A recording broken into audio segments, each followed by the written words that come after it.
Hey everyone, welcome back to AFTV. Sorry we're a little bit late, but of course we're getting ready for the fan cams and all the reaction to Arsenal's emphatic 3-1 win today. And I'm with Dan. Yes. How you doing? What's going on, man? You alright? Yeah, I'm good. Listen, I really enjoyed the watch along with you as well. That was great fun. But what a debut as well for your watch along. No, for sure. Spurs and Arsenal's not an easy one to, you know what I mean? Nope. Come to and watch, but I felt quite relaxed, you know. I don't know. Were you relaxed before the game? I can't remember if we touched on that. Yeah, I was, you know, because we were coming into good form. They don't usually beat us at home. True. Do you know what I mean? At first I was nervous. I wanted to know what the first starting 11 was going to be. Once that came out, I was like, okay. I was a bit more relaxed. It was just about, you know, let's not concede any silly goals. Let's defend a bit normal. And, you know, everything should just play out how it should, and it did. So yeah, you know what, I was the same as you. There was this running joke, I don't know if you guys caught it on the watch on, which is the last North London derby, again a 3-1 win at home. I was a bag of nerves, like the whole game I was stressing. We were 3-0 up in that game at half time, and I was stressing the whole time, and I think a lot of it was because I didn't know how much I could trust this team. Whereas today I was watching this team and I was thinking, even before going into it, I thought, but this team have performed in their last 7 Premier League games. Why shouldn't I believe they'll perform in this one? And I think like that's where people say it's not sustainable just to sort of play ugly and win ugly and all that. You've got to have something about you that when you lose to Man United, you can go, but at least the performance was there and that will catch up with you know? For sure. But to be honest, Arsenal do, you know, they do warrant that worry, like they can be playing good and then look, we was on great run, we performed well, but we didn't get the win. And to be honest, what really matters, the performance or getting the 3 points? It's just a thing of, you know, are they going to perform to what we expect them to, or you know, anything can happen in a derby. They stepped up today, and actually I was just looking at Conte's record. You know, I think with Spurs, he's drawn at Chelsea, he's drawn at Anfield, he's beaten Man City, and Spurs actually have had a knack for being very good in these big games. Yes, they come to the Emirates and lose often, like that is true, but this is a different Tottenham supposedly. This is Conte's Tottenham. This is a Tottenham that people thought might challenge for the title, and I just thought, even though they had that spell in the first half where they got on it a little bit more and maybe even things out a bit, I just thought we were in control for all of it. Same, that's exactly how I felt. I weren't a bag of nerves. I just felt, even like you said, when they'll have their little spells that, you know, countering, I just still felt we was under control. Like we had everything under control. I think Saliba was very good in the back. Well, let me stop you right there. So this quote comes from Cesc Fabregas. Ryan Taylor Sport on Twitter has just tweeted it. So Fabregas and William Saliba says, an ex-Arsenal scout asked me when I was playing for Monaco in a cup game versus Saint-Etienne. He said, have a look at this boy. I want to sign him. He was 18/19 and was the best player on the pitch. Yeah, see, look. People have known about what this guy's capable of for a while. No, and he's doing really well, man. Like, he's performing well. He's cool, calm. He's collected, he's got good composure, and I like him. Apart from that silly little argy, did he get a yellow card for that? I think he got away with it. Okay, but apart from that, I think he was brilliant, man. Yeah, you're not the listen. You and Fabregas, that's good. That's good company to be in. I'm not the only one saying it. PSV 96 has said Saliba is an absolute game changer, even dropping a cheeky nutmeg. Romero, who come on, you Gunners. Okay, I want to say the wildest thing I've said all day. I think Saliba, we're going to need to see how he does against Man City, where it's 90 minutes of facing a team with more of the ball. Liverpool, who are also, you know, despite their problems, are also brilliant.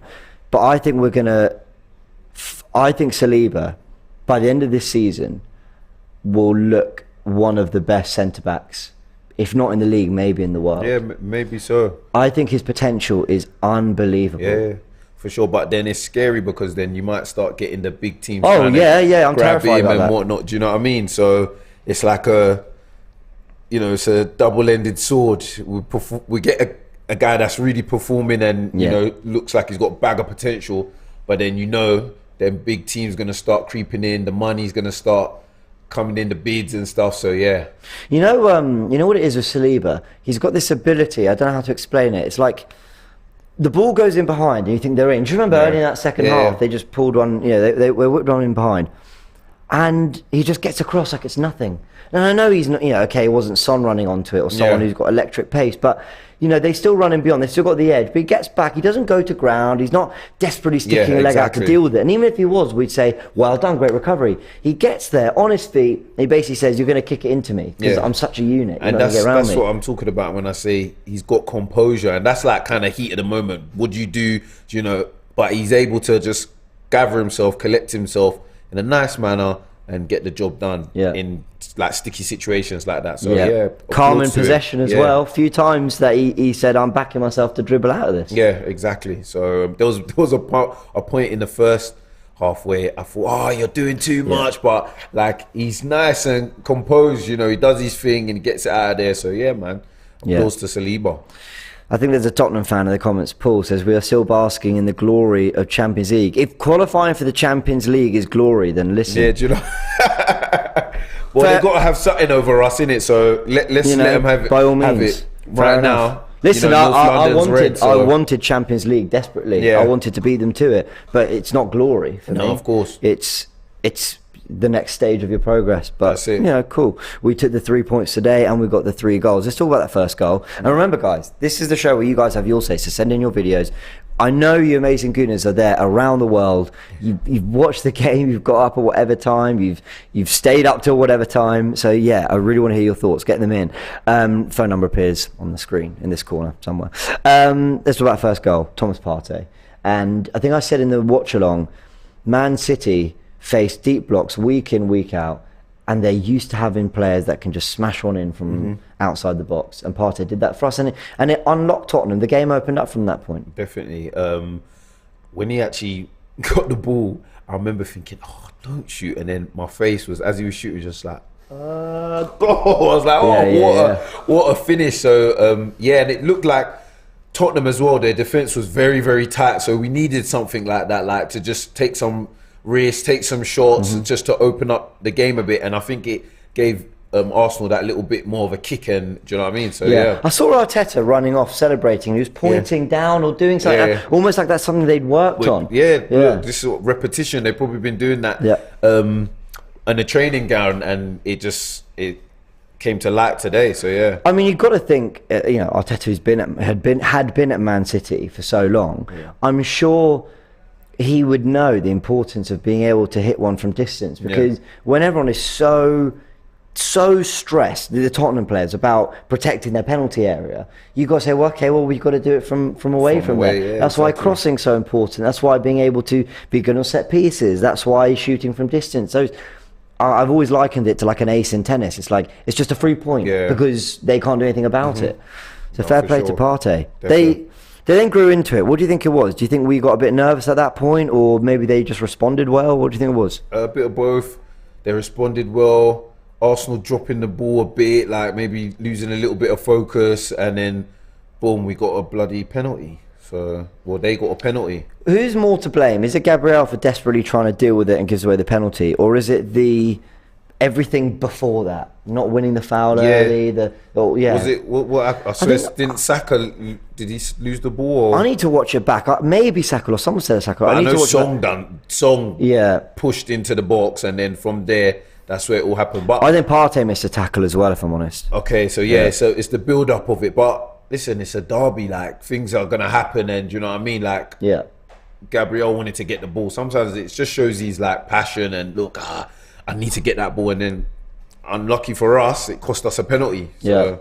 Credit to Arteta, because whatever happened at half time, they came out a good couple levels above what we used to see. Well, what we saw in the first half. We didn't even speak about how we came out in the first couple of seconds in the first half. You know what? You're right. Was like, speak on it. That was like, I was like, whoa, what's happening here? Like, they're not messing about. Like, do you know what I mean? Weren't. They really was stuck it on Tottenham straight away from the go, and I thought from then I was like quite confident. What did you feel? From that moment, I was like, how are we going to approach these first couple minutes? And I remember Arteta in the All or Nothing documentary talking about, he did the light bulb thing, and he was talking about lighting up energy. He basically said, if you give the crowd that energy, they'll feed off it and they'll go. And it wasn't just the lovely football and playing out through Tottenham. That was brilliant. But there's also Jesus running with two players either side of him. And I'm thinking, okay, cool, roll it into Saka because you're in trouble here. And then he scoops it round and he's open space. And I'm thinking, That is so. It's a little thing for him, but it's so classy, and the crowd goes, "Oh, we know you're up for it. 100%. We know you guys are focused. We know you guys are feeling daring." And that gives the players the energy. Energy is a big thing, man. Honestly, it really is. Talking from a sports background myself, you feed off your teammates, you feed off your supporters, the crowd. When you hear the crowd like, "Ooh," it makes you. How much more does that give you? You've just landed, by the way. Daniel J. Bota says, "Big up Dan Aziz, a lot of support and love for the comments." Let's for anyone who didn't know, we mentioned in the watch along. Of course, you're an undefeated boxer, so massive congrats and doing amazing things. Thank you. What's it like when you land that big punch and you hear that almost like it's almost like the follow through, everything that comes with it. Not that I would ever know. But no, you're right. Like, when you catch someone with a good shot and then you hear the crowd just go crazy, like gives you that extra surge to, let me go again. Do you know what I mean? And I think, like, especially playing at Emirates, when the crowd is behind the players and stuff, it gives them that energy to want to play for them and play, get the win, and you know what I mean, especially in the derby. So yeah, I hear that. Look, Arsenal did make that great sign. You're right to point that out. We then get the goal, I think maybe 20 minutes in or something. Yep. They then get the equaliser. Half-time, I think Arteta definitely said something to them to get them going. I think a lot of it would have been, guys, you're playing quite well, but you're nowhere near your best and you still look the better team. Believe in yourselves. And what I like about the second goal, not only because Saka had a big involvement in it, drop of the shoulder, forces a good save, but what I also like about it is that Jesus is in that poacher position. Yeah. And against Man United, he got, not criticism, but there was a few people saying, you played great at the link up and the driving at players, but I want to see you in the box, to be a threat. Sometimes it's about just doing the dirt, like being, not playing dirty, but just the straggling goals as well. Not everything has to be razzmatazz and, just get the ball in the box sometimes. And like the second goal, that's what we saw. So dare I say, be a bit lazier than you normally are. Like, just get in the box and hope it comes to you. Be alert, be alive, but just be kind of. Sometimes I think Jesus wants to carry the team to goal, which is brilliant, and he did a little bit of that, at times today.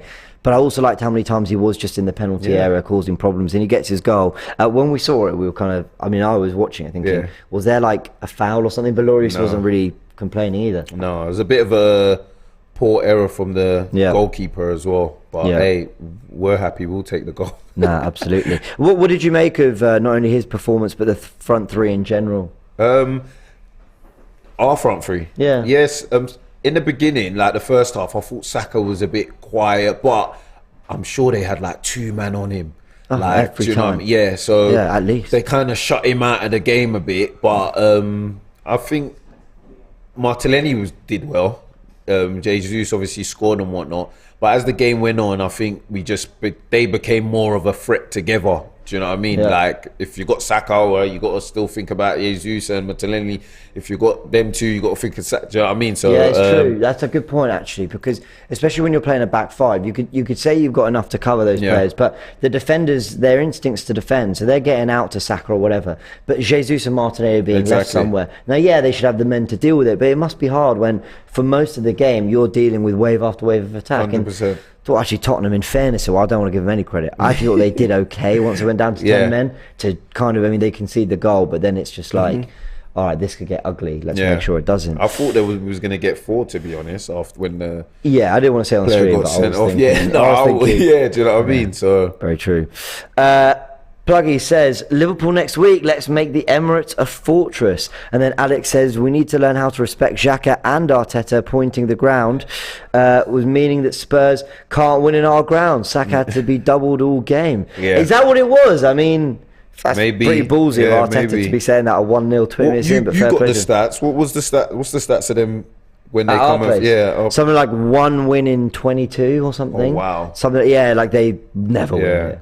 And like we were saying, with the mental, if they've got that in their head, every time we come to the Emirates or every time we're away against Arsenal, we don't really come on top. Going into there, it's going to be hard to draw confidence from. Do you know what I mean? Yeah, especially when they've got a few players that have had years of that. Yeah. Harry Kane, Son, Dyer, they've never won a Premier League game at the Emirates. Players there, so if they're feeling down, you think the other guys are going to, where they're going to draw their confidence from? That's a fair point. These things matter. It's why these You know, they say, "Oh, Arsenal aren't great at Old Trafford," but there's something to that. No matter how well we play in that game. Lost Night says, one question: when are the other fans and teams finally going to acknowledge Arteta as a top manager? I don't know. When? What does he have to do for people to... Maybe top is too far, but when does he start getting credit for the job he's doing at Arsenal? I think it's just about consistency, man. Sure. You know what I mean? Yeah. Once anyone's consistent in any role, you know, whether you're player, manager, whatever, you will get the credit. So do you know what I mean? We're still early into the season. Like, all right, let's see what happens in the next 10 games and whatnot. So yeah, it's just about consistency. As long as he keeps doing what he's doing, the team's gelling and we're growing it, he'll definitely get the credit. Completely agree. I think we need to talk a little bit more about Arteta in a bit, and we need to talk about Granit Xhaka. But I want to send you and say a big thank you so much. We've got another Dan joining us in a sec, and we're going to get your thoughts and videos. Oh, is he not? Let's see what he's saying. Let's get your thoughts in the meantime, though. Let's go.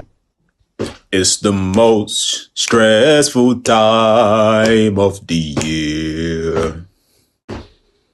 With the North London derby, it's Arsenal and Tottenham, it's gonna be fierce. It's the most stressful time of the year.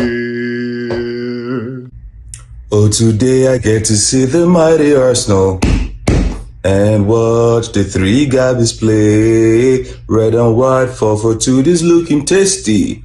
Playing football the Arsenal way. Mikel Arteta brings on Saliba. Great pass to Xhaka, and it's a goal. Mikel Arteta brings on Saliba. Great pass to Xhaka, and it's a goal. Come on, you Gunners. Phoenix, Arizona, representing. Woo, big Q, love for the love, like Turkish would say. 3-1, guys. What do you think of the game? That was the easiest game ever. Because they crap, that's why. I know, easiest game of the season. Who was your man of the match? Party because of his goal.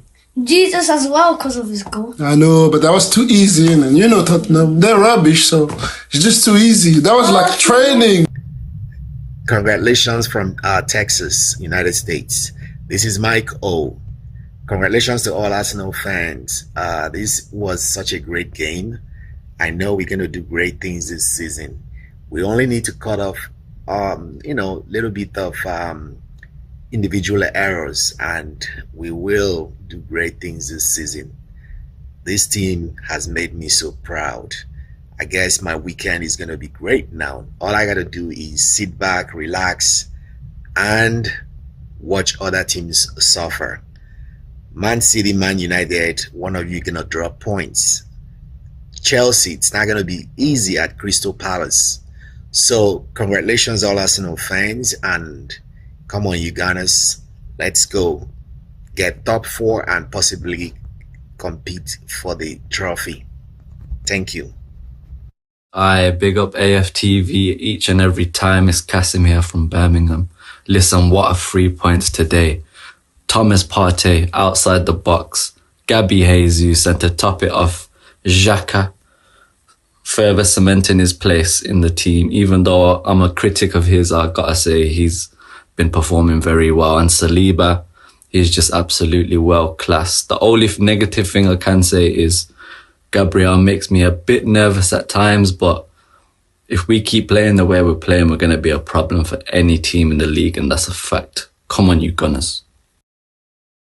Right, lads, I've been working today, so I took my lunch break to watch the game, and all I want to say is 49-49 undefeated. 49-49, I say. 49-49 undefeated. Playing football the Arsenal way. Come on, you Gunners. What a result against Tottenham. Beautiful game, beautiful game. They deserved to get that red card. That penalty was unjust. We just showed them what for. Tottenham will forever be and always will be in our shadows. Big up AFTV, man. What a game. What a game. We dominated that game. Yeah, Tottenham just came to sit back and trying to get us on a counter-attack. And yeah, they got the pace to trying to get us on the break, but we stayed strong and we kept our head. I think Arteta's tactics he got it right today. Partey, amazing. What a game for him. Martin Odegaard, he's definitely got to be one of the man of the matches for me, as well as Partey as well. But big up the whole team. Everyone was just solid. What a game. Like, we're really showing how the process is working. So, come on, Arsenal. What a game. What a game. North London is absolutely red. Look at the technicality we used. We didn't forgo the style of our play. We found a way to cope with the counter-attacking, prowess, the energy, Spurs, they're the best counter-attacking team in the world. Spare me. All the best 11 that we're doing this week on a lot of channels, Tottenham are going to win it. Tottenham are going to do this and that and that. Come on, you Arsenal. I mean, I think it was very imperative for us to keep pressing, to keep pushing, to consistently find a way to play our own game. This is our ground. This is our home. You know what I mean? What do you have to say to that, James? Hello, people. Congrats to everyone. This is the match that we've been looking forward to, and we won that in front of the Spurs. I'm in Switzerland. Okay, it's a very rainy day. I'm here for tourism. Although I gave up on everything, and I dedicated time for this match because it is one of the most foreseen match in the season. Congrats everyone, congrats to the Arsenal nation, okay, and looking forward for more and more going forward. It's very, very cold up here and raining heavily. If you can see the scenery, I'm not sure if this is, this is very clear, very nice place. I missed all of that just for you, Arsenal. Come on, Arsenal. Come on, Arsenal. These violent delights have violent ends, and in their triumph die like fire and powder, which as they kiss consume, threaten the threatener, and outface the brow of bragging horror, away, and glister like the god of war, when he intendeth to become the field, show boldness and aspiring confidence. What, shall they seek the lion in his den, and fright him there, and make him tremble there? Saliba, man of the match. I think we move Ben White into the central defense and bring in Tomiyasu on the right. Otherwise, this is the way we win the league.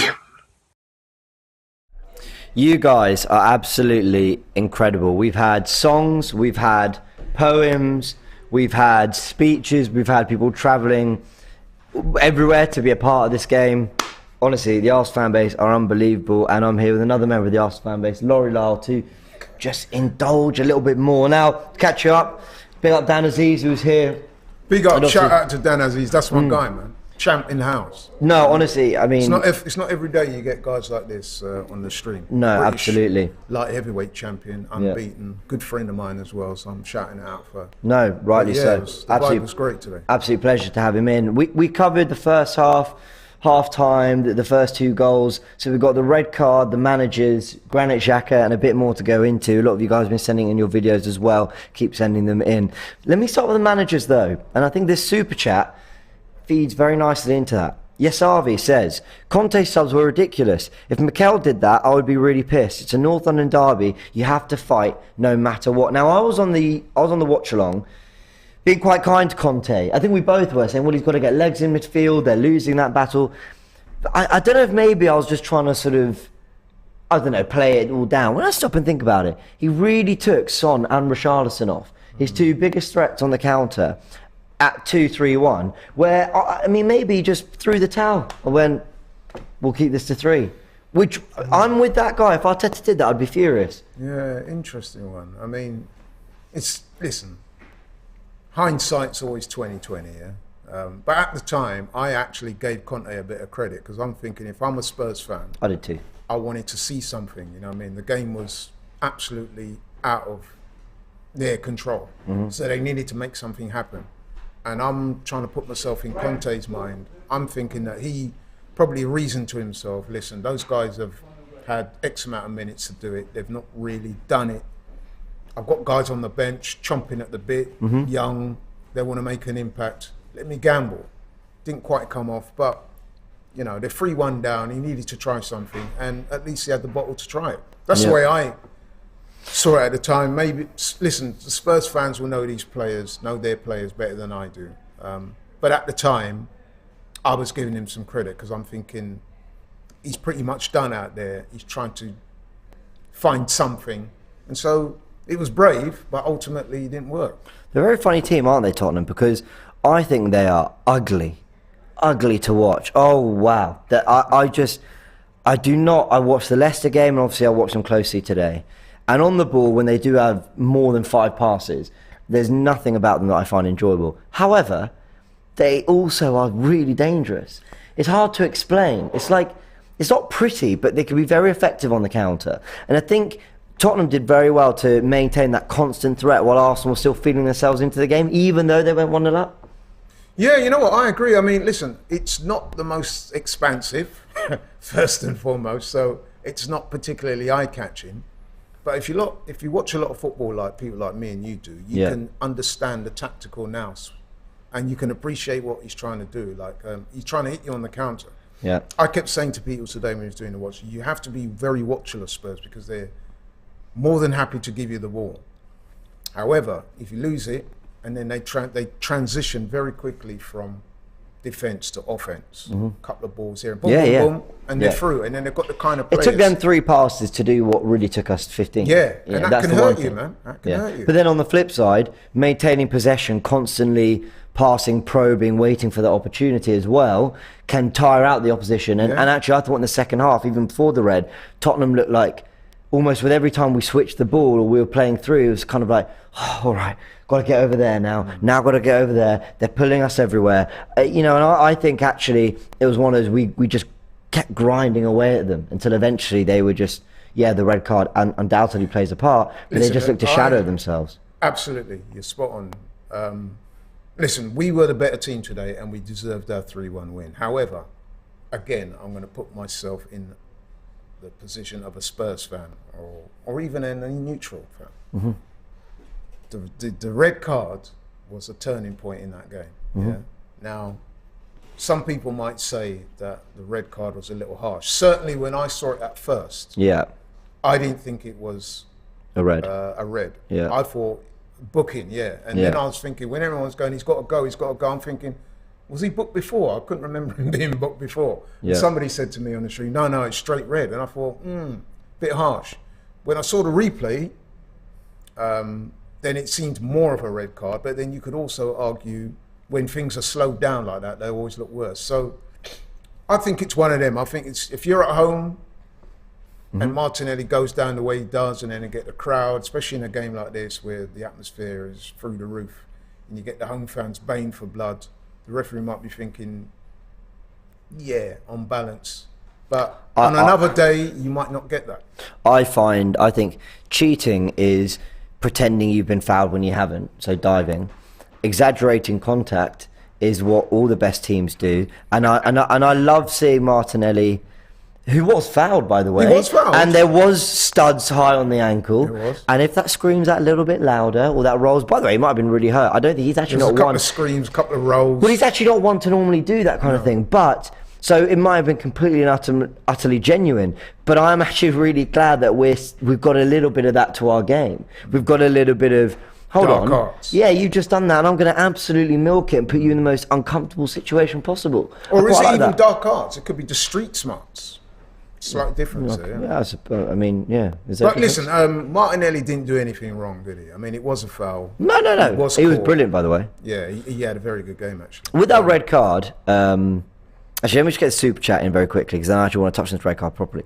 Alexander says, missing persons report. Spurs fans who were in the comments before kickoff, I'm worried they're missing the contents like they are in their trophy cabinet. Listen, they were all here before. I don't know where these Tottenham fans are. Someone said that they had the glory of qualifying for Champions League football, which I said I wouldn't really call that glory, but whatever floats your boat. But although they did beat us to it, I think that's one of the reasons why. Yeah, by all means enjoy it, and they did enjoy it. I wouldn't call it glory, but that's just me. I want to talk about this red card because I literally did the watch along, then went to fan cam, then I've been on this guy. So I actually still haven't had a chance to watch it back. I'm sounding like Arsene Wenger. But it looked to me like he was attempting a professional foul. I know I'm not actually going to win the ball, so I'm just going to foul you and kick you and whatever. Maybe I'll take the yellow and that will be it. But I think that we need to be refereeing those moments far more harshly than we do. A player's making no attempt to win the ball and they can kick someone. Whether it's particularly aggressive, whether they catch them a lot or not, the fact that you're not even trying to win the ball, I think should be at least a guaranteed booking. This is why I'd have sin bins in football, but anyway, I won't go into that. So I have no problem with seeing studs that high up against the ankle, and and he wasn't trying to win the ball. It was more of a tactical foul, whatever you want to call it, and he got a red card for it. I'm fine with that. It's like when Granit Xhaka, back 5-6 years ago, he got a red card against Swansea for a tactical foul. He stuck his leg out, caught the guy on the halfway line. Now, never before has a red card been given for that kind of thing, but they gave it to him because he made absolutely no attempt to win the ball. That was not the letter of the law applied correctly at the time. However, I'm actually fine with those being red cards, if I'm honest, or at least something a little worse than a yellow, in which case you have to invent sin bins. But that's where I have no issue with it.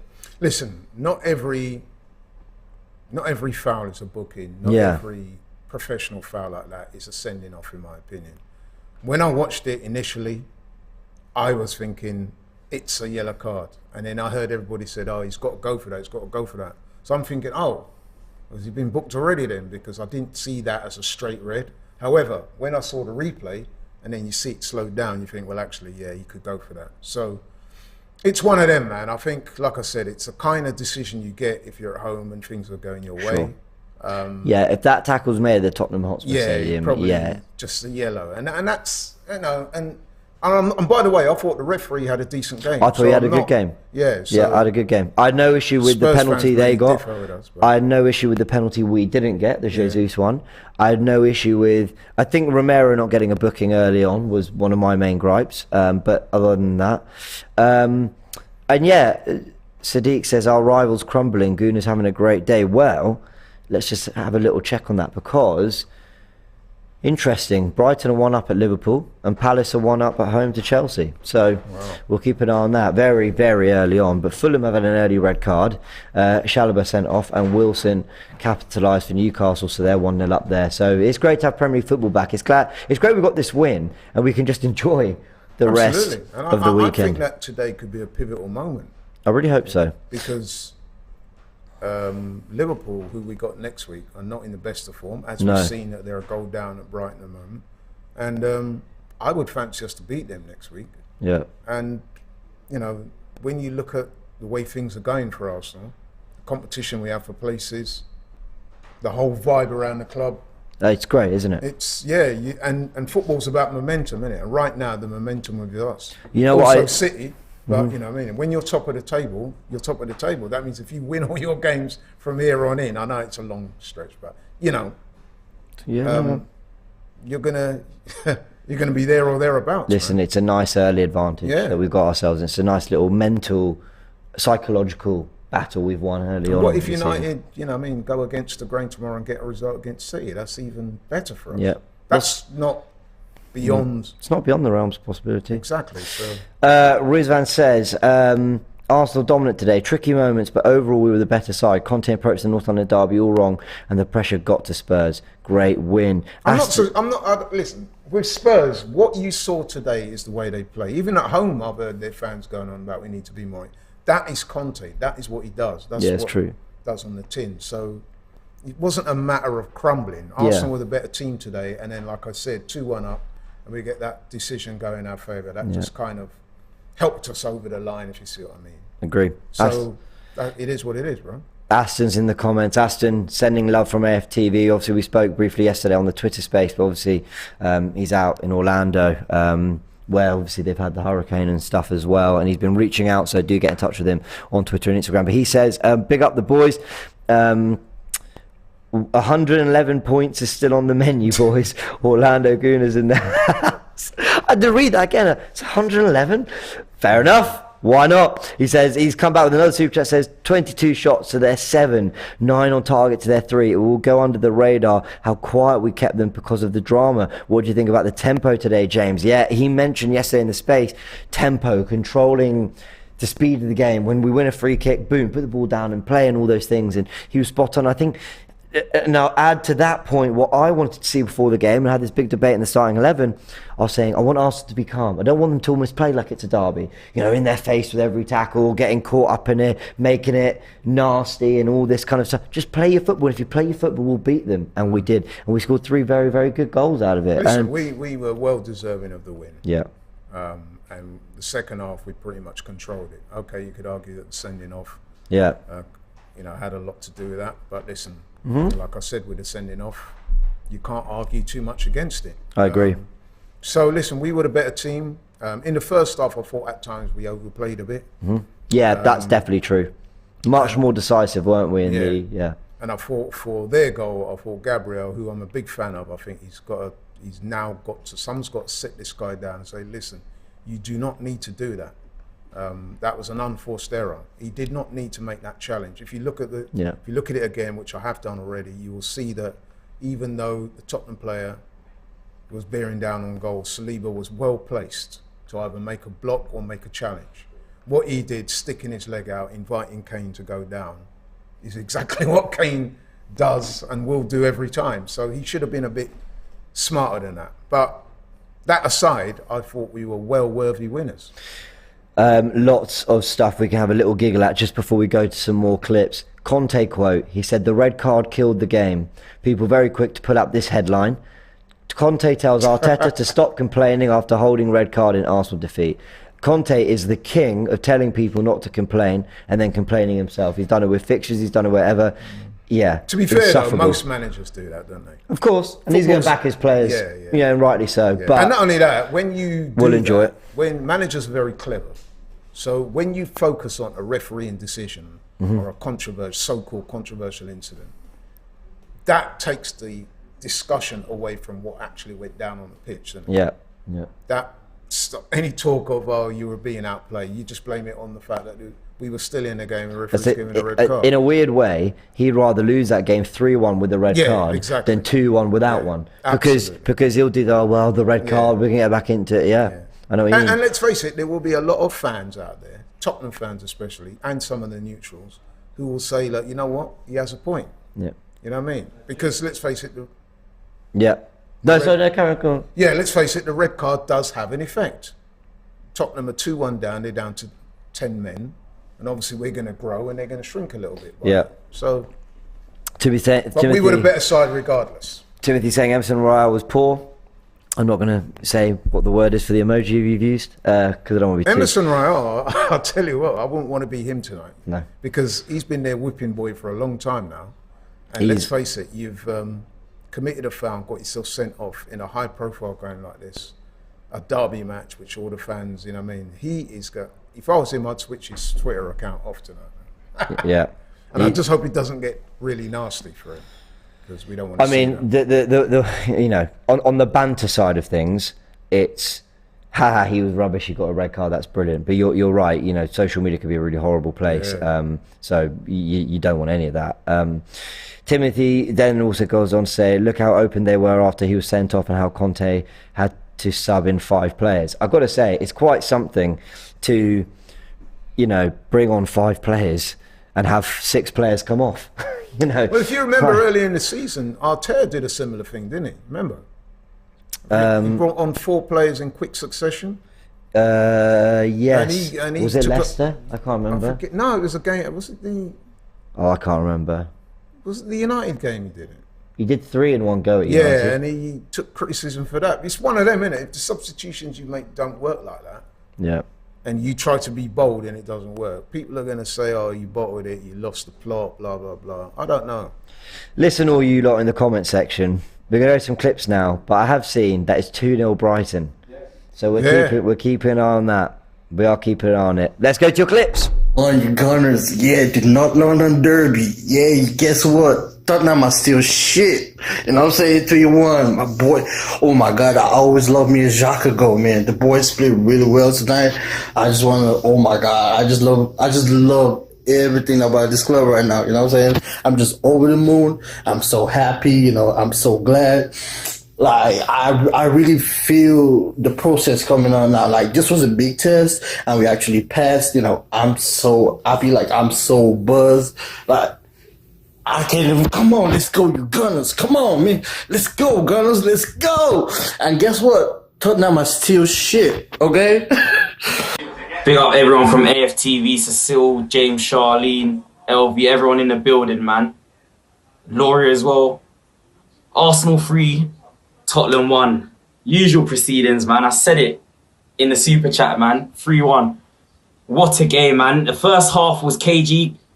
As much as this is a big result today against our fierce North London rivals, Gabriel needs to be dropped, man. I want Tomiyasu back in and White comes in at centre-half and Tomiyasu at right-back, or vice versa. Keep White where he is and Tomiyasu comes in at centre-back. Granit Xhaka, listen, I've been one of his biggest critics. He is winning me over. He technically has won me over at the moment, but even though the season is a marathon and it's not a sprint, from Saka, Gabriel Jesus, everyone from minute 1 to 90 did their job today, man. We nullified Kane and Song. They didn't really create too many chances. The only time they had their chances when Gabriel stupidly, which he's done in previous games this season and last season, gives away a sloppy penalty. But I'm proud of the boys today, man. I am fucking proud to be a Gooner today, man. I am happy to be a Gooner. Listen, Liverpool next Sunday, it will be a bigger test and a harder test, but with how we're playing right now, I think we can turn over anyone at the Emirates. It's away from home going to City, Tottenham, United, and etc., where we need to now change that. That we've lost against United. I'm glad we bounced back and won this big game against one of the top 6. Arsenal for life. Let's go, man. Come on. Wow, this is Theo from Atlanta, Georgia. Early this morning. So fascinating to wake up and get a good win to start off your day. Yeah, I wasn't expecting the red, maybe a yellow, but hey, it's against Tottenham. Who cares? No, the decision could have gone their way too, similar to last season too. We had a red card, so I ain't complaining. We played good, besides the mistake from Gabriel, the foul. I think we need to be a little bit more composed. It was an advantage. I got a little bit calmer after the second goal and the red card. Take use of the advantage we got. And our next game is Liverpool. Let's go game by game. Let's keep the oil rolling. Great goal from Xhaka. I guess he's one of the most improved players this season. And he's rallying up the team, really showing himself as an example, as a senior team player. Partey was really exceptional today. He really managed the midfield. What a strike from Partey. Let's keep going game by game. And hey, kudos to you guys at AFTV. Keep it locked down. What's up, guys? Javier from the US over here. Had a Category 4 hurricane, pass by. Luckily, I wasn't, directly hit, but my main worry was whether or not I was going to be able to watch the Arsenal, and luckily I was able to. So, very happy with the win, very happy with the performance, but, I got to touch on some negatives. Gabriel, once again, making another mistake. I think that we need to seriously explore what a center-back partnership with Saliba and White would look like, since we can slot Tomiyasu at right back, because I think right now Gabriel is our weakest link. Regardless, though, I think that us bringing another left-sided center back to this football club to just, compete with him a little bit, but also maintaining that balance is going to be essential for us. But apart from that, fantastic game. Xhaka, another really good performance from him. Fantastic work ethic from the boys. Even when we were down, when we were up, an extra guy, we were still running back and tracking back whenever they had a runner. And so I'm very happy. But Liverpool next at home, and that's the kind of fixture where we really need to, walk away with 3 points, because we're used to being Tottenham's home. So as much as I can enjoy it, it was expected. Liverpool next, that's the big one. That's the one where we got to get off 3 points. Let's go. Yeah, sorry. Hey, welcome, Dex. What's going on? We were enjoying all the clips. I forgot, and you came in 5 minutes ago. It's all good. And I've left my car keys out. So let's pop them over there. Nice. Anyway, Granit Xhaka. Granit. Let's talk about this guy. Granit. I mean, look, I was literally just saying in my fan cam, if we had signed Granit in the summer, I think a lot of Arsenal fans would be happy, you know, without knowing any previous, without anything like that. Yep. If he had literally just come in and, what's it been, 8 games? Yeah, 8 Premier League games. And we have just seen this fresh player play like this for 8 games, we'd be saying, like, we'd be going crazy. We would be.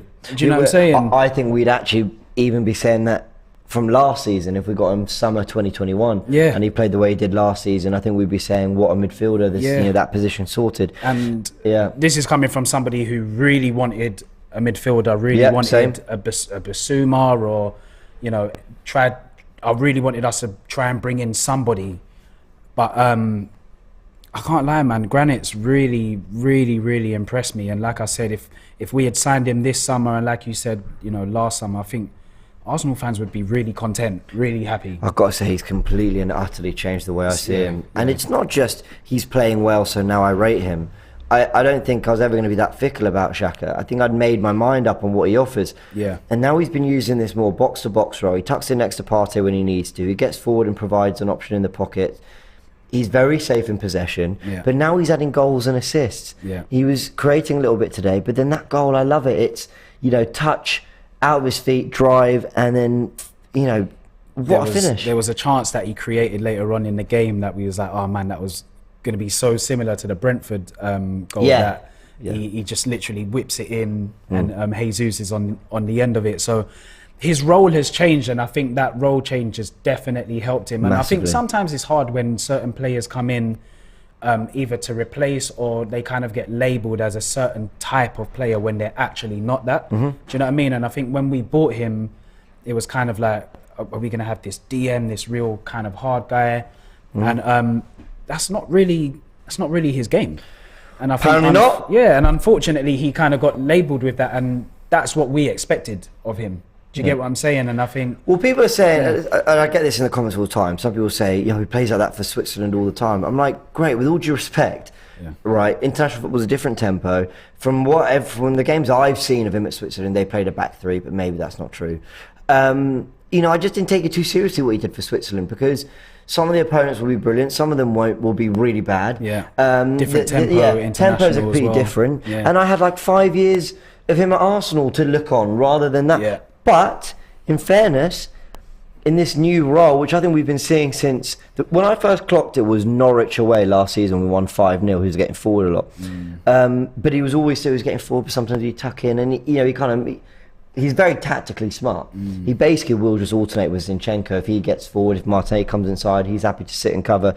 And I think because he's so tactically smart, and now he's adding that output in terms of defending brilliantly, he's very good in the air, but also being a threat. You know, what's that, 2 goals, 3 assists now this season? 5 goal contributions in 8 games. He seems to have cut out like the kind of naive mistakes that he was making. A lot of the time before, he was giving away a lot of cheap yellows, but he seems to have kind of like, he's matured, and it's really good to see. It's just a shame that we're seeing it kind of, you know, so late into his Arsenal career, but it seems like he's turning it around. It seems like he has completely turned it around, and I think, to be honest with you, I think he is the captain. But because of the previous, he gets them in the huddle after the goal. Exactly. He does all those things. Because of the previous, I just think it's a bit too controversial to make him the official captain, but you can tell he's the leader. He's the player that everybody kind of looks to. He wore the armband against Brentford, and I said when that was announced in the starting 11, I said, I've got no problem with this. He's earned that, and I'm not, you know, everyone. There's a way back for everyone, and what I loved, you know, in footballing terms, guys, we're talking about a guy who fell out with the fans, right? And I know it was deep, and I know it was bad, and people had their feelings about it, and I was one of them, but. You know, you can't tell me that in football there's no way back from that. And his performance has been brilliant, and his commitment has been unwavering, quite frankly. I think also we have to give Arteta so much credit. Well, I was going to go on to the manager because one of the super chats was, when will Arteta start getting the credit he deserves? Absolutely. When is that? And I think, we need to start really crediting his man management and his coaching, because I think that was one of the things when he first came in, over the first year or so, that people were saying, oh, well, does he really improve players? And, has he really got that quality? And we've seen, obviously, at City that he'd worked with certain players before and made them better. But what we're seeing now in this Arsenal team is actually players improving. Yeah. He's making players better, and that's one of the signs that start to we really start to look at when we're talking about managers who are in that kind of upper echelon. How do you improve players and make them better? And he's definitely done that with Xhaka. You're absolutely spot on. Because I won't say it's easy, right? Good recruitment, signing the right players, getting their attitude right, all that stuff. That is absolutely important. Yeah. But there's something to be said for taking a player that no one rated massively or whatever, and suddenly everyone changes their mind. Absolutely. And Granit Xhaka's reputation amongst many football fans, a lot of Arsenal fans still defended him, but against many football fans generally was, this guy's rubbish, you'll never do anything with Xhaka in midfield. Yeah. And with his hard work and Arteta's coaching, I think the two of them have had both had a big share in this turnaround.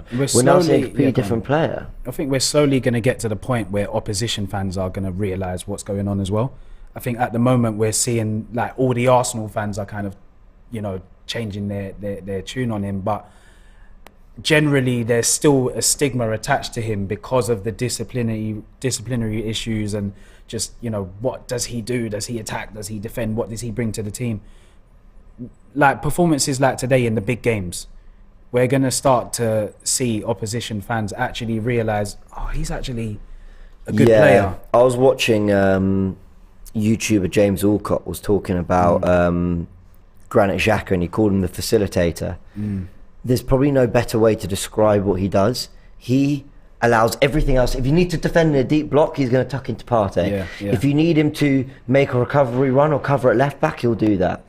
If you need to break the lines and get forward so that your Odegaards can create, he'll do that. And he's starting to run if you need someone it's such a massive change when you think... The link between Gabriel and Martinelli and Zinchenko, well, Xhaka's that guy who piece it together.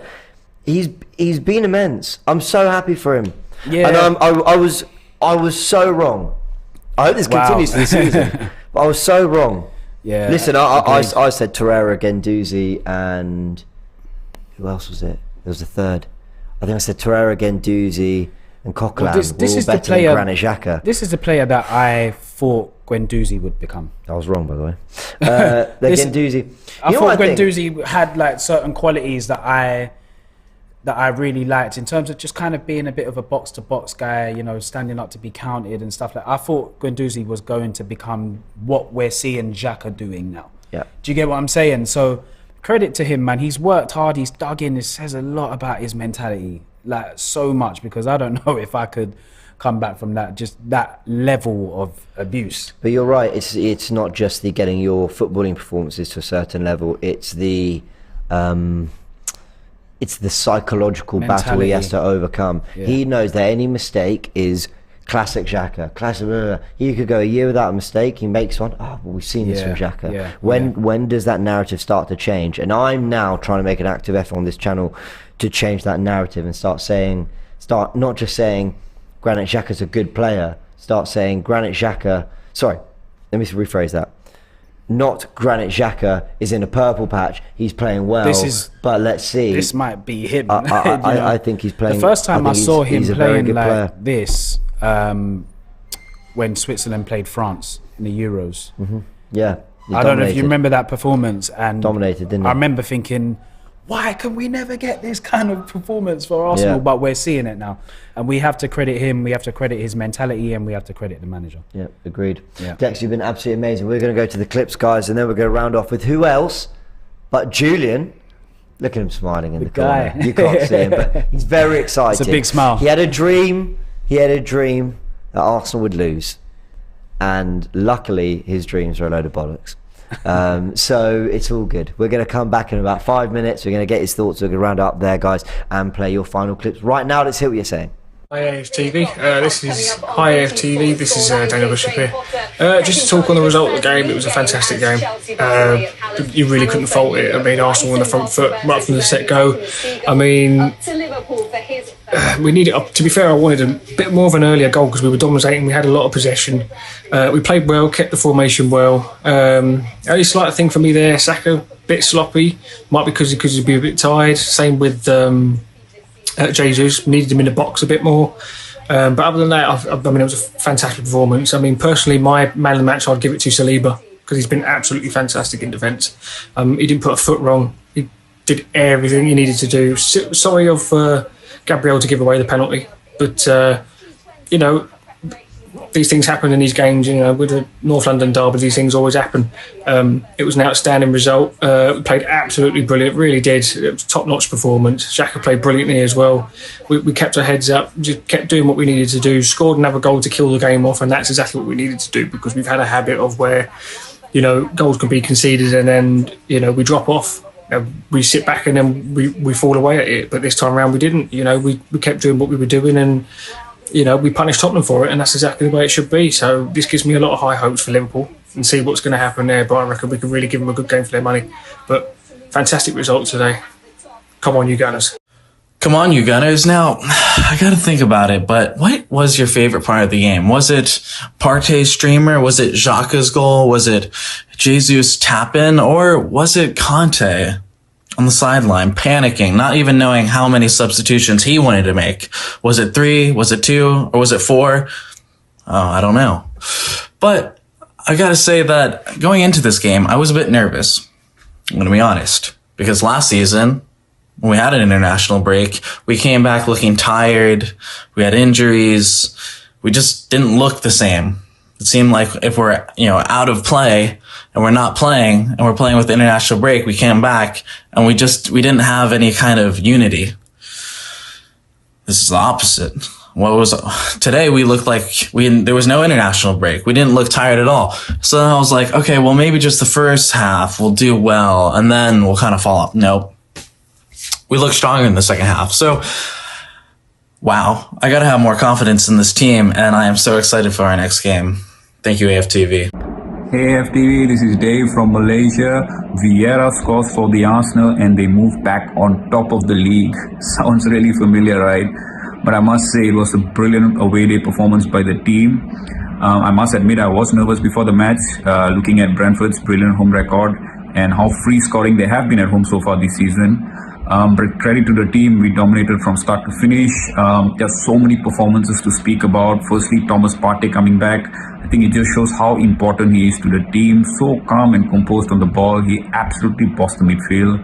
Granit Xhaka again, fantastic performance. Brilliant assist for the goal by Jesus. Fabio Vieira coming in, I thought had a really, really good game as well. Fantastic finish, shot from outside the box for his debut goal as well.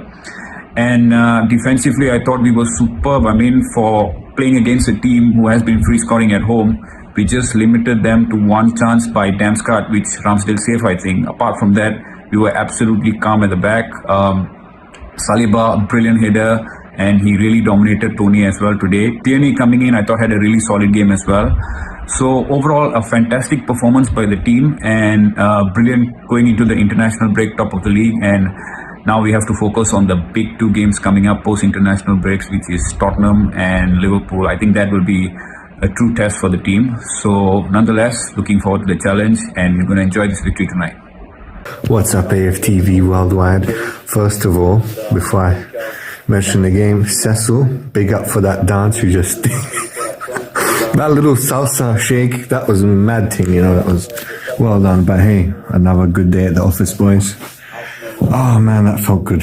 That felt good. I didn't even see the first 30 minutes or so because I didn't have a stream. I had to bloody find a link on the internet. Don't tell anyone though. Man, it is a good day over here.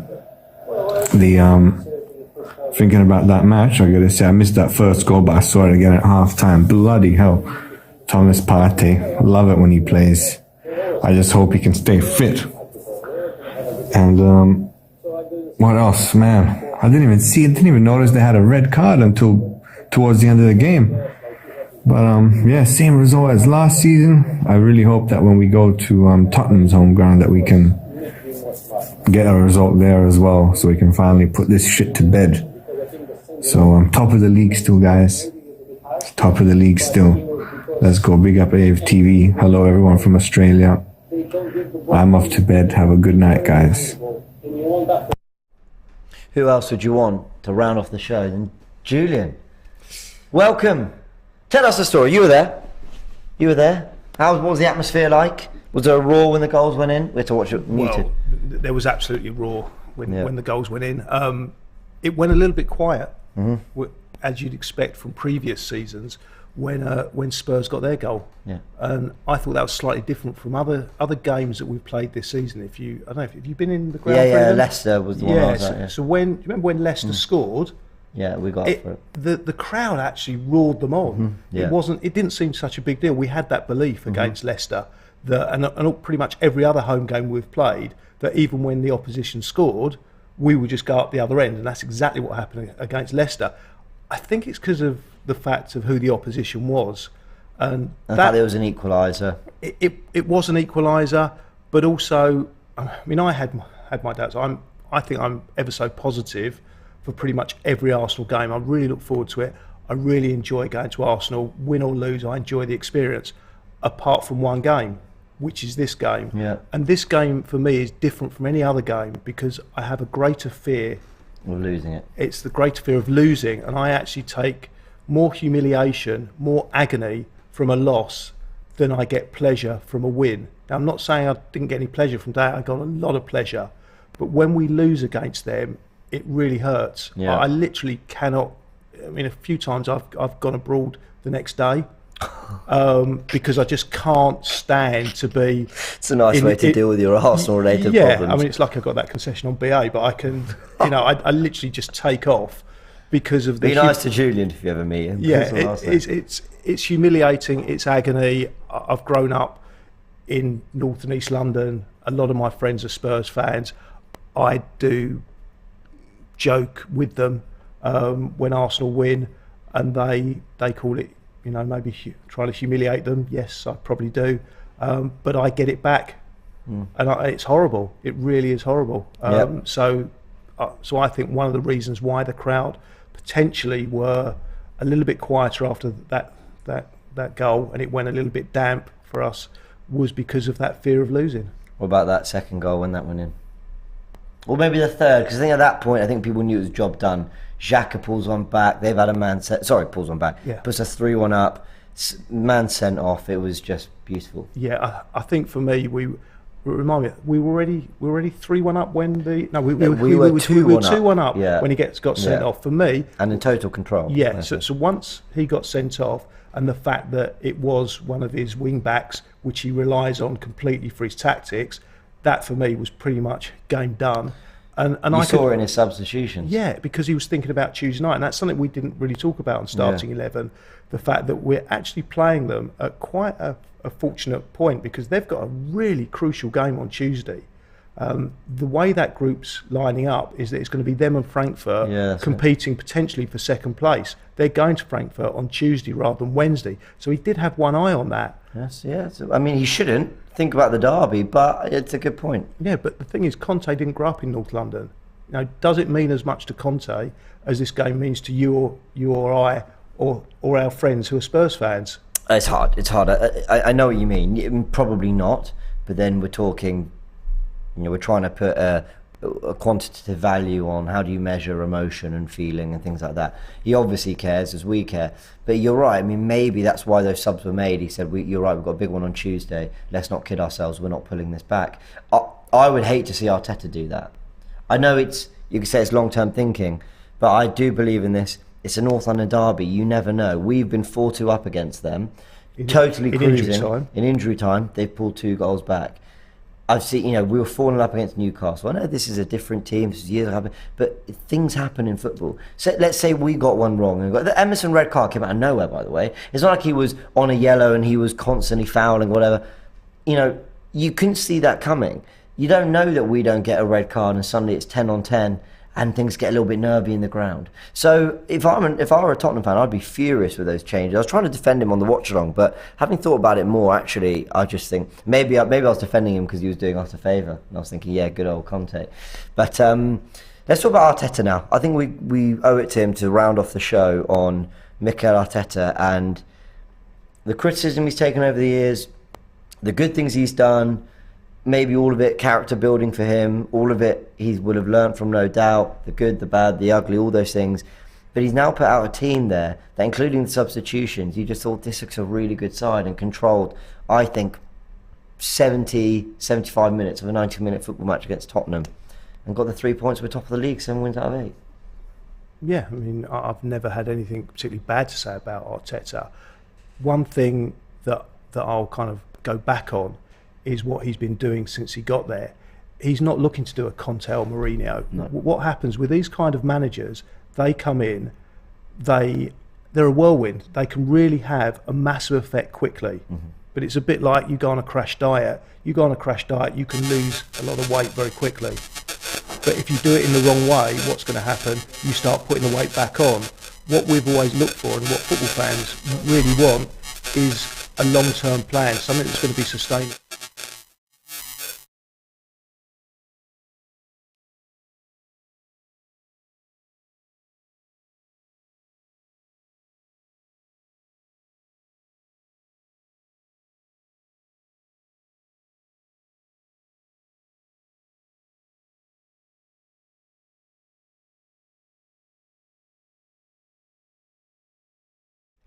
You were saying, apologies guys, we had some audio issues, but we're back. At what point was I cut off? I'm not sure. Okay, so I can't remember exactly what I was saying, Fair but enough. it sounded quite good. But Arteta for me, it was the long-term foundations, wasn't it? Yeah. Yeah. So what he's put in is he's put in long-term foundations. What you've got with a Mourinho and a Conte is normally a short-term uplift, and those kind of managers, they're not the sort of managers I would want to come in. Someone like Conte, and I've been reading a bit about him this week, doing a little bit of research, is he plays, it's all very obvious that he plays a certain way, but he trains his players to almost be automated in what they do. They practice and practice and practice one particular move, so it becomes second nature. That's true of us, only we do it from an attacking sense. It is, but the difference is between what Conte does, it's the same kind of move. Now, where football becomes a little bit clever in some respects, is that you can mix it up a bit. Now, what a Conte has and what a Mourinho has is one way of playing. And when I look back at his career, and it's the same with Mourinho, I kind of count them as very similar type managers, is they have a time period that they stay at certain teams. They come in, they do generally win trophies. The good thing about both of them going to Spurs is they seem to have missed that particular part out of their Spurs careers. But they come in, they generally win a trophy. They do well, and then second or third season it normally tails off, and then they move on. They have brilliant careers. You look back at the trophies that they win and the success they've had and the contracts they've had and the teams that they manage. You'd look at the CV and you'd think, that's phenomenal. They must be great managers. And people have described Conte as what kind of manager? An elite manager, is it? Elite manager, yeah. For me, an elite manager isn't someone that comes in and wins a trophy after one season and maybe gets a good result second season, just leaves after a third season. An elite manager for me is someone like Arsene Wenger or Alex Ferguson that does it year after year. Guardiola. Guardiola, that can reinvent themselves. And I don't think Conte or Mourinho has that in him. And Arteta seems to, at the moment, it looks like Arteta potentially does. I hope Arteta does. And I think Arteta definitely looks like the kind of manager that will be in that more looking more at the future, has a bigger plan in place. He looks that type of manager, so I really hope it continues that way for him. In terms of Conte, I do think he's a world-class manager. I just think it's a different style. I think you know what you're getting with him, and the Tottenham fans will swallow some of the football they watch today if it means they're going to win more games than not. But the reality is, and they won 5 games out of 8, so they are winning more games than they're losing, and they are most certainly in that top 4 race. I don't know what more. I don't think they're a title race, but I don't think they're good enough personally. But it's one of those things where the football is ugly, but as long as they're getting results, they'll put up with it because they know how good Antonio Conte can be when it's effective. But where I think people have been able to be patient with Arteta is even when the football hasn't been good, you could see he was trying to have the ball. He was trying to be progressive. He was trying to do a bit more. And I think that bought people time. And then you've got the young players who are being blooded into the team. So yeah, it's very, very different paths for both teams. It'll be very interesting to see how this season progresses, actually, and how Arsenal and this young crop continue to develop and grow, whether they hit a bad patch because they're very young, or whether Tottenham's experience with Conte comes through. I don't know. But listen, we'll enjoy today. We absolutely should enjoy today because we needed that bit of revenge after last week. End of last season. End of last season. Look, we did enjoy it. I've really enjoyed watching Arsenal win, and I've enjoyed probably even more watching Tottenham lose. It was very pleasurable. But one of the reasons why Arteta is going to be a better manager than Conte. You think he'll end with Arteta being seen as the better manager? If you judge it on trophies alone, which is a good judgment, I think it'll be pretty close because Conte has achieved a lot in the game. But then you can define football in many ways, and I don't think you can love watching Conte's teams. It's supposed to be an entertainment. Now, his Chelsea team were fairly entertaining. I get what you're saying. Arteta's got a lot to prove though, but I want to give him massive credit for sticking to his guns, for going out there, wanting to control the play, playing Zinchenko over Tierney, who I love Tierney, but clearly that was a sign of him saying, I want to have the ball, I want to dominate, I want to be on the front foot, and they came through for him, and they've been coming through in most games for him, so I'm happy for him. And I mean, I'd like to compare two different exact same results for the two teams and the reaction of the crowds. We went to Man United and we lost 3-1. Mm-hmm. They've come here and they've lost 3-1. Identical results. Yeah. At the end of the game, there was probably about 5 to 10% of the Spurs crowd still in that stadium. They'd had enough. I wouldn't say they're fickle. They're football fans like anyone else, but they don't have much tolerance to that team because when you take away the result, there's nothing left. That they can love the result, but when they don't have the result, there's nothing else to love about that team. It's boring, it's cynical, it's negative. Whereas Arsenal went to Man United, they played really well, it was a great game of football, it was an entertainment, and pretty much 100% of the Arsenal fans stayed to the very end, not because we thought we were going to turn it around, because we were appreciating the fact that, number one, they tried and they played entertaining football, and it was a good game. I think you make some good points. A style of football undoubtedly matters. Timothy, with the final super chat of the day, says this match vindicates Arteta's tactics and mindset since Arsenal utterly dominated Spurs and Conte had no answer once Jesus scored that second goal. Look, let me end it by being quite fair, right? I think. Please don't. No, listen. Ood Echo says Julian is my favourite AFTV pundit, keeps it real. James is a close second, love that. Luke says Julian is spot on with his comments regarding Spurs. Everyone agrees with you. Look, my thing, they've undoubtedly got, for me, they've got a world-class manager. For me, they're trying to be successful in the here and now. I understand that. And I don't really begrudge their tactics. You win how you want. But what I would say is, when things don't go right, you are absolutely right. There's so much more to fall back on this Arsenal team. When we didn't get Champions League football, I don't think the momentum held up. I thought it would, but it didn't. The fans still came on that first game ready to support the team again. The players were ready to go again. The manager was ready to go again. And I think if things go wrong the way Conte and other managers want to play in that more negative style of football, I don't think you have that same momentum when things go wrong. But we will see, because things had gone wrong for them and they bounced back. So listen, long season ahead, but what we do know is that Arsenal have won the North London derby. Bukayo Saka has just tweeted, "We run this place." # come on you Gunners. So he's enjoying it. Gabriel tweeted as well, a few others. So it's been a very, very good day. Sadiq says, regardless of the resources you give Conte, he will never win the Premier League title in a league with Pep, Klopp and Arteta. Terrible tight football. Be brave, Julian. All right, Julian, big thank you, guys. We're going to end on your final clips, right? We're going to end on your final clips, guys, to round off the show. Big thank you to everyone who's been sending in their videos, who's tuning to everything we've been doing, and the fan cams are coming out now. Go check them out. See you next time. Big up AFTV. Big up AFTV. This is Achilles from London. Toby and all these Spurs fans, expression. They keep saying, "Oh, last year you beat us. It was no. It was no. We have Antonio Conte now. We have Kulusevski. We have Richarlison. We have how they call him, Bissouma. No. You have the spurification process. That's what you have. The spurification process. That's what you have. We are the Gunners. We'll beat you everywhere, every day at the Emirates. If we just take a name of a stadium, even if it's not Emirates, we'll just put Emirates there. We'll go to play with Spurs. We'll beat them there. Spurs are shit at the Emirates. It doesn't matter where they name it the Emirates. Even if we take the name Emirates and put somewhere else, we'll beat them. Granit Xhaka, respect Granit Xhaka. You are a different armor. Shakadinho. You are Shakadinho, not Granit Xhaka.